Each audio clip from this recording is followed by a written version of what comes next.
Hello, Sagittarius, Sun, Moon, Rising, and Venus signs. Kamusta kayo? Sana ba'y nasa mabuti kayong kalagayan? Welcome back po sa Star Tarot. At kung bago kayo dito, welcome din po kayo. Please subscribe, like, share my videos, and leave me a comment kung nakaresonate kayo. Thank you. So, tignan natin ang messages ninyo. We have justice. Definitely, maganda ang sitwasyon kasi you are going to get what you deserve. Kung ano ang deserve ninyo, kung ano ang para sa'yo, yan ay makukuha ninyo, makakamit ninyo. Balance also will be back in your life. No? Magkakaroon na tayo ng balanse, may babalik mo na sa may babalik mo na ang sitwasyon mo sa mabuti, 'di ba? Kung ano yung kailangang mapuntahan, yan ay mapupuntahan, yung ganon. And also, baka meron kayong mga pinaglalaban dito, no?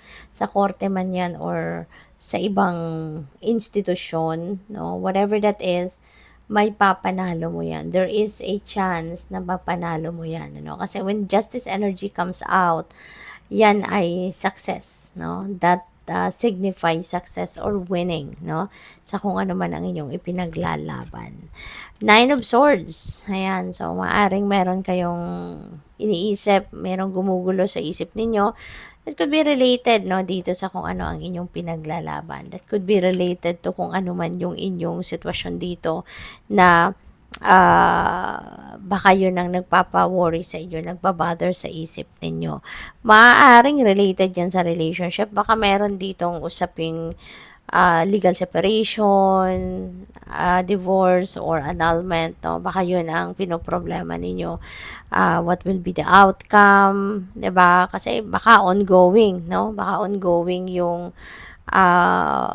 process, 'di ba? Kasi since we have two of cups, so this is about relationship. So maaari na baka may pinagdadaan ng ganon, no?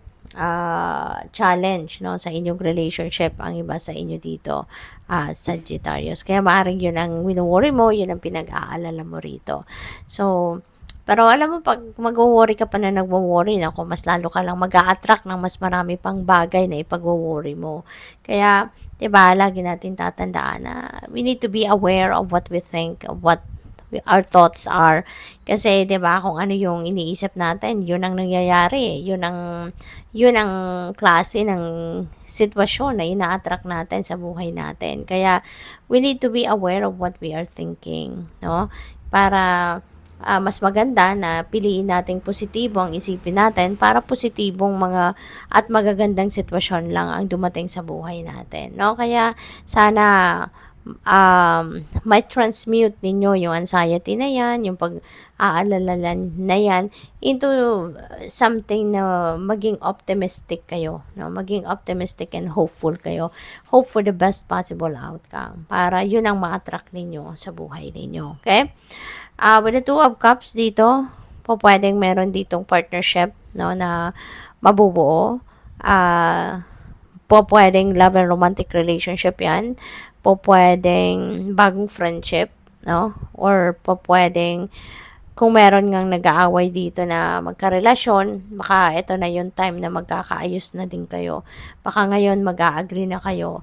Meron ako napipick up dito na not necessarily, na kunyari kung nagkaaway kayo, nagkahiwalay na kayo, not necessarily na magkakaayos kayo at magsasamang muli, you know. At ang napipick up ko dito, maaaring merong sitwasyon sa inyo rito na yun nga totally nagkahiwalay na kayo ng landas, but for the sake of friendship or for the sake of the children, maaring magiging civil pa rin kayo sa bawat isa. No? So, yun ang napick up ko dyan. But, of course, that is not going to resonate with everyone. So, just take as it resonates, okay? But, yeah, kung kahit naghahiwalay na dito ang kung sino man, there will still be harmony and peace, no?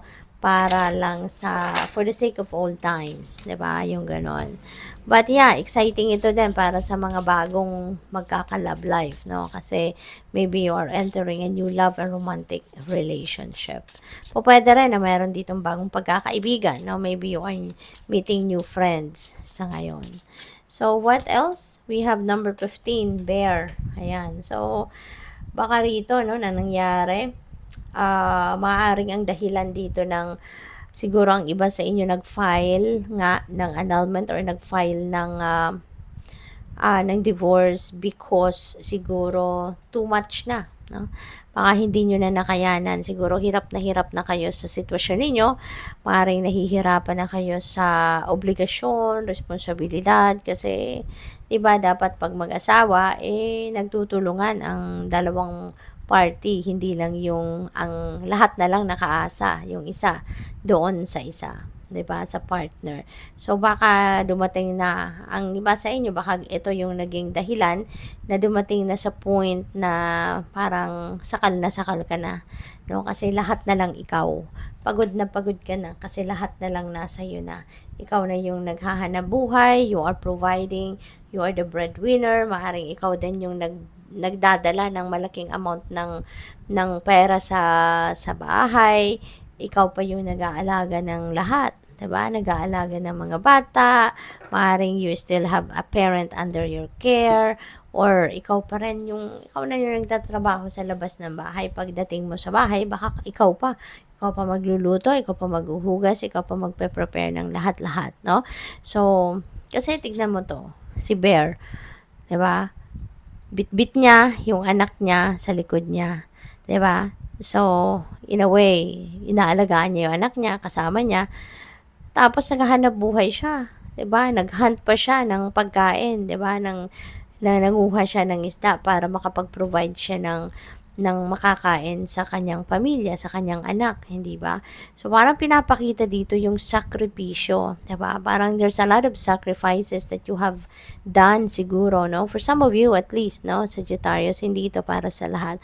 Kaya maaring bigat na bigat ka na. Kaya, and there could be other things, no, na mas nagpapabigat pa ng inyong damdamin at ng inyong sitwasyon. Kaya siguro, ayan, nag-come up kayo sa, ito na yung last resort ninyo, no, na mas, na lang, maghiwalay na lang para, 'di ba, makapag-focus ka na muli sa sarili mo, mabigyan mo na rin ng, magkaroon ka na din ng self-love, 'di ba? Yung ganon. Kasi naman, ganito, no, na parang ang dami-dami mo nang inaalagaan, ang dami-dami mo nang pinoprovidean, 'di ba? So we have sun, beautiful, beautiful. So sisikat din ang araw, no, sa buhay ninyo, which is really good. This is like giving you hope, 'di ba? Na na maproblema man ang buhay, no? Parang bagyo lang din 'yan, 'di ba? No, yung mga problema sa buhay na lumilipas din, no?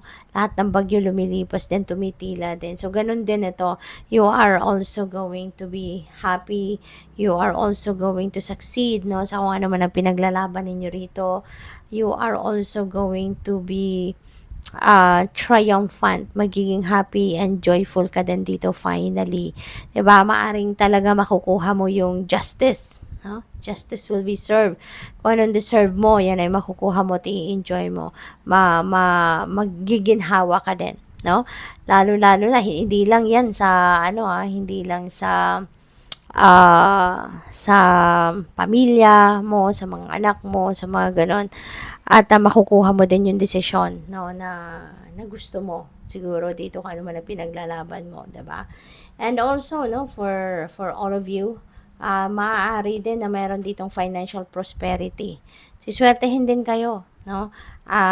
Kasi iba-iba naman tayo ng sitwasyon, so maaaring wala naman kayong ganitong sitwasyon na pinagdadaanan at baka pagdating sa trabaho, sa career ninyo, swerte kayo, no? Sa pera, goals will be achieved. Kaya maaaring yun din ang tagumpay mo rito, na yung mga goals mo makukuha mo. At saka mapapaligiran ka din dito ng swerte. Prosperity, abundance also might come your way.